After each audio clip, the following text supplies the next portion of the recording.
Claude Mythos.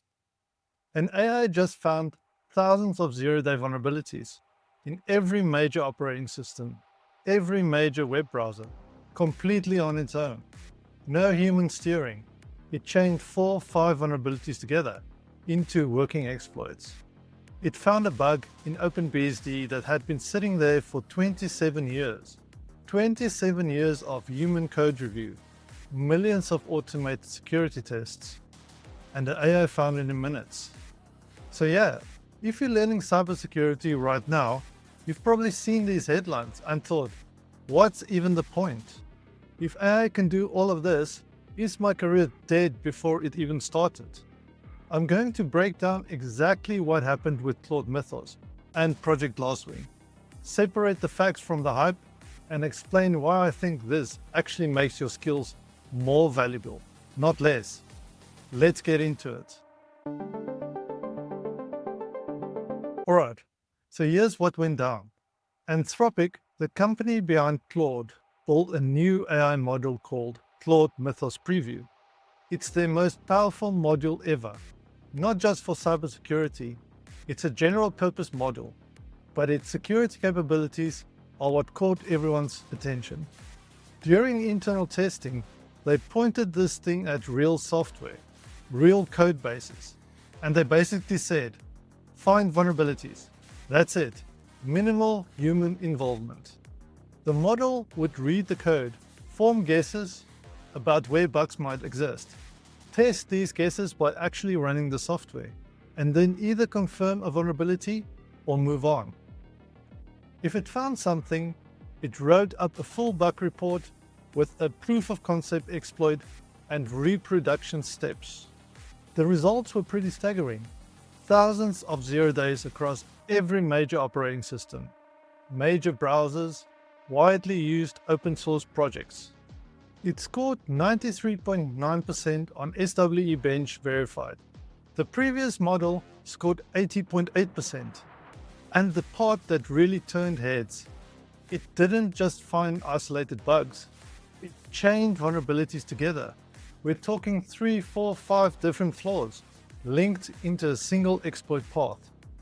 One example involved a browser exploit that chained 4 vulnerabilities, escaped both the renderer sandbox and the OS sandbox, and achieved local privilege escalation autonomously. Now here's what Anthropic did in response, and this is actually the most important part. They didn't release it to the public. They created something called Project Glasswing. It's basically a coalition. Microsoft, AWS, Google, Apple, CrowdStrike, Cisco, the Linux Foundation, and about 40 other organizations. These partners get access to Mythos to find and patch vulnerabilities in their own systems. Anthropic committed $100 million in usage credits and $4 million in donations to open source security organizations. So the model exists, it's real, and it's being used defensively right now. Now, let me pump the brakes a little, because the headlines around this have been intense. The end of cybersecurity, AI super hacker, banks panicked, governments scrambling. And yeah, the capabilities are real, but there's context that most of the coverage is leaving out. First, this model is not publicly available. It's not something a random attacker can download and run. Access is heavily restricted. Yes, other models will eventually catch up. That's the fair concern. But right now, Mythos is locked behind Project Glasswing. Second, humans are still in the loop. Anthropic hired professional security contractors to manually validate every single bug report before sending it to maintainers. And in those manual reviews, the human experts agreed with the AI's security assessment about 89% of the time. That's impressive. But it also means 11% of the time the human caught something the AI got wrong. Humans aren't out of the picture. Third, some of the demos weren't exactly real-world conditions. One of the Firefox exploits that got a lot of attention, the browser sandbox wasn't enabled during the test. That changes things. It's proof of concept, not live attack scenario. Fourth, not everyone in the security community is treating this as the apocalypse. There are credible voices pointing out that Mythos is incredibly better than previous frontier models, not some sudden off-the-charts leap. The benchmarks track pretty closely to the general trend of AI improvement. It's a step forward, not a cliff's edge. So, is it significant? Absolutely. Is it the end of everything? No. And that distinction matters. Here's where I want to shift your thinking. Because the knee-jerk reaction is, AI can find a vuln faster than me, so I'm useless. But that logic falls apart when you think about it for more than 5 seconds. Think about what just happened. An AI found thousands of vulnerabilities across the world's most critical software. Cool. Now what? Who patches those? Who validates them? Who figures out which ones are actually exploitable in a production environment versus a sandbox lab? Who communicates the risk to a CISO who needs to decide what gets fixed first? Who triages thousands of findings and figures out which 5 are actually going to get someone owned? That's you. That's the job. AI just created an enormous pile of work that requires human judgment to sort through. The findings got faster. The fixing, the prioritization, the understanding business context. That still takes a person who knows what they are doing. We've seen this exact pattern before.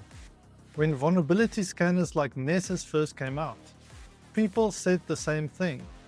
Why would anyone pay a pen tester when a scanner can find all the vulns? And what actually happened? Pen testing got more sophisticated, not less. The bar went up.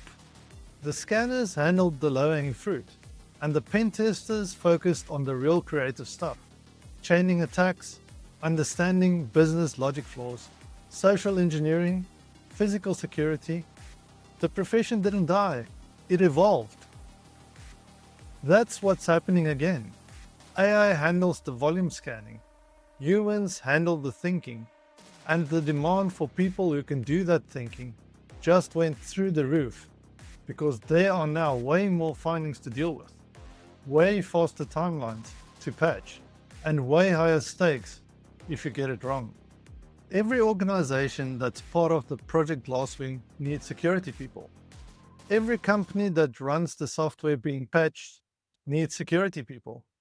The attack surface didn't shrink. It got a spotlight on it. And spotlights create urgency. And urgency creates jobs. So if you are in the middle of learning right now, whether you're on Hack the Box, Hack Smarter, studying for a cert, whatever, here's my honest take on what to focus on. 1. Don't panic pivot. The fundamentals haven't changed. Networking, Linux scripting, understanding how systems actually work. That's still the foundation. Every tool, every AI, every scanner sits on top of that knowledge. If you don't have the base, nothing else matters. 2. Learn to work with AI, not against it. The pen testers and analysts who thrive in the next few years will be the ones who use AI to multiply their output. Use it to speed up recon, automate repetitive analysis, help you understand unfamiliar code faster. Fight alongside the machine, not against it. 3. Specialize where AI struggles. AI is great at scanning code at scale. It's not great at reading a room or knowing what matters to a specific organization. It can't sit in a parking lot with a Wi-Fi pineapple and run a wireless engagement. It does not understand organizational politics, or why that one legacy system can't be taken offline for patching, or how to talk to a non-technical executive about risk. Go deeper in the areas that require human presence, creativity, and judgment. The areas that require human presence, creativity, and judgment, that's where you want to be. Look, I get why the Mythos news is scary. The capabilities are real. Things are moving fast. But is cybersecurity over? No, not even close. If anything, the world just realized how badly it needs people with security skills. The question isn't whether cybersecurity has a future. It does. The question is whether you're going to be ready for what it looks like. And the answer to that is in your hands. If you want a concrete next step, I made a video about wireless penetration testing training that's actually worth your time. It's a perfect example of what I'm talking about. A specialization where you need to physically be there. You need to understand radio frequency. You need to adapt on the fly. AI can't do that. I'll link it right here. Go and watch it next. And if you want to keep this conversation going, join my Discord server. Link is in the description. I'd love to hear your take on all of this. Keep hacking, keep learning. See you in the next one.